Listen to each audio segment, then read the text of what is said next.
What's up everyone, welcome to your 26th PHP tutorial. And in this tutorial we are going to be testing a database and making sure it can connect to the internet. So before we get started, one other thing, if you've been following along, whenever you added that colon right there, it was supposed to go in here. So make sure it goes in the quotation marks, since it's not actually part of PHP code. It's actually just a string of text.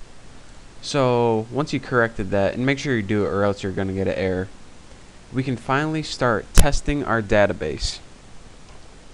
Now what we're going to do right here isn't actually part of the computer game we're making. It's just a way to test our database real quick to make sure everything gets updated.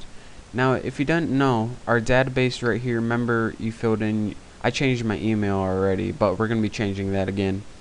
This is what we're going to be updating. Now I showed you one way to do it, but we're going to be updating it right from the browser. So go ahead and follow along with me, and I'm going to be going over some stuff that's kind of advanced, but this is just for testing. I'll explain it all later. First of all, I'll make a comment just that says test, so we don't actually forget that this is not actually part of the code. And after our test is done, we're just going to be deleting all this, so you don't have to worry about what your comment says or anything like that. Go ahead and make a variable called query, and what query is pretty much an action. But again, you don't really have to learn anything in this tutorial. I know that sounds kind of stupid. It's just a test. So after we do this, we're going to be deleting all, and then we get back to learning, but still a very important part. The next thing we want to be typing in these quotation marks is actually MySQL code. And MySQL code is pretty much straightforward, like there aren't any key variables. You pretty much type what you want it to do with some keywords. So let's write update game. Let me just type this all and I'll tell you guys what it means later. Update game set email equal to, hope this works, and I spelled it wrong but it's still good, where username equals Bucky20. Now what this means is, alright, what action do we want you to perform? We want you to update the table game. And remember, it already knows what database we're talking about. Update the table game. Alright, how do you want us to update it? We want you to set the email, which is right now yay. We want you to change that to, hope this works, where username equals Bucky20. Now why do you have to say where? Because if there are a bunch of users and they all had emails, it wouldn't know what one to update. So now we want to say update email where username equals Bucky20. And it says, alright, anytime there's a username called Bucky20, I'm going to put the email equal to hope this works. Spelled wrong, but that's alright. The next variable we want to write is result. And this pretty much means the result of our action.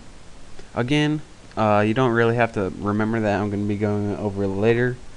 MySQL underscore query. And this means what action? The variable we just did. So again, if you don't understand that, it's fine. Just go right ahead and save it. Let me check real quick, make sure I don't have any errors that I can see at least. Then go down to your host panel, unlimited FTP, connecting. Let me expand that real quick. Go down to where my file is located in my desktop. I call it a connection file. Drag it over to public HTML. Yes, I do want to overwrite it. Now in order to run this script, we actually have to go to the website. So where my files are located, yours is going to be different, but go to the new boston.com/connectionfile.php. There it is right there. And if it runs good, then you shouldn't see anything on the screen at all. If you have an error will pop up. But since we didn't output any text on the screen, we just want a blank message. So now go to your database, and as you see, email is yay, and we changed that. So we're going to want to go ahead and refresh it. And as you see, if everything worked out like it did, your email is going to change to hope this works. Now this is how you can change elements in your database directly from a connection file. As you can see, our email is now changed to hope this works. And this is how, when we're working with our game, the user is going to be able to update their information by themselves. So this was just a test. It wasn't part of the game at all. But do exactly as I did with your own information in it. You can update your email to anything you want, and if it works exactly like that, it means your database is working perfectly. And if you got any errors or anything like that, just go ahead and send me the error message and send me your PHP code, either to just message me on YouTube and send it to me, and I'll show you what you did wrong and I'll send it back to you. And once everything is good to go, then move on to my next tutorial. So do exactly as I did, test your database and make sure you can connect, and I hope to see you in the next tutorial. Thanks.